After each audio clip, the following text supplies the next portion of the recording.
Okay, today we're looking at farmers and herders, and we start with a song. Momene yemisi for Buddha Muto. Momene yemisi for Buddha Muto.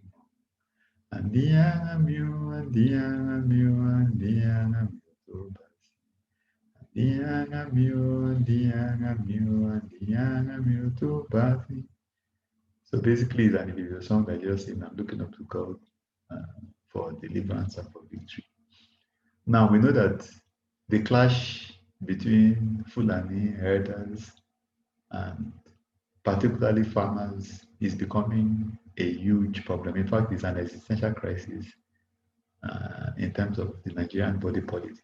You know, it's becoming a very sensitive topic, you know, and people are really engaging with it, you know, with lots of emotions.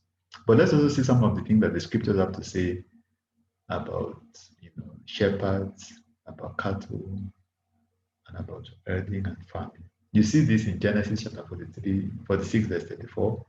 You know, when the children of Israel were moving into Egypt, and Joseph, you know, was trying to make their transition to be very seamless.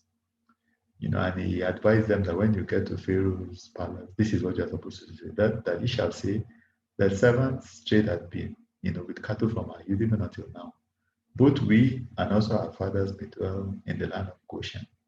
For every shepherd is an abomination unto the Egyptians. So as far as the Egyptians were concerned, if you were a cattle herder, you know, or you had small stock, or you were keeping and, you know, having a pastoral kind of lifestyle where you herd your animals around, they saw you in very negative light. In fact, they saw you as the lowest of the lowest, you know.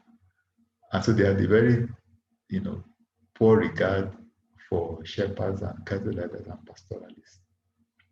And we see this also even playing out in the Nigerian situation where the Fulanis claim that they can go anywhere in any part of the country, even if they're going to be destroying people's farmlands and their livelihoods. And of course, you also have lots of jokes about people from another part of the country. One of the most popular ones is when there's an accident and they say, were there any casualties? Nobody died except 2 Gambaris. You know, so basically looking down on people from that part of the country. But of course, I think the Nigerian government has tried to cater for particularly those that have that kind of a nomadic lifestyle, where you have nomadic education, for instance, because the animals actually are taken on very long treks. And usually what you find is that animals that go through those kinds of, you know, that are bred, you know, that, you know, are taken along like that, their meat is usually lean and more delicious, unlike if they were to be put, you know, if they were to be farmed in, you know, in like a ranch, for instance. But I do recall that this is not the first time. Even when I was in the university at Sharonagari back at the University of Calabar back in the day, there were still cattle herders, Fulani cattle herders, even coming on campus, and they were affectionately called abokis. They carried their sticks and they moved around with their animals. So it has always been there.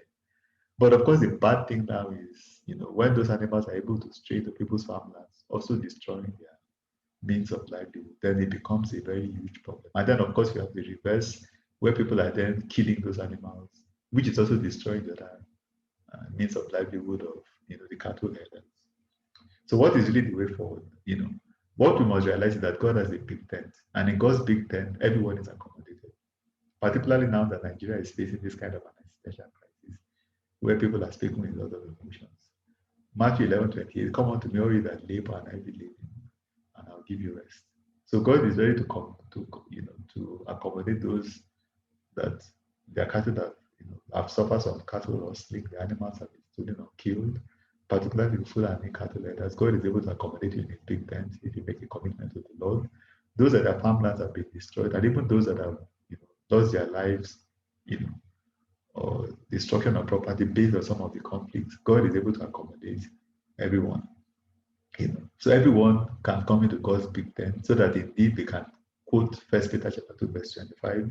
For you are like sheep going astray, but have now returned to the shepherd and overseers of the soul. This is where to be.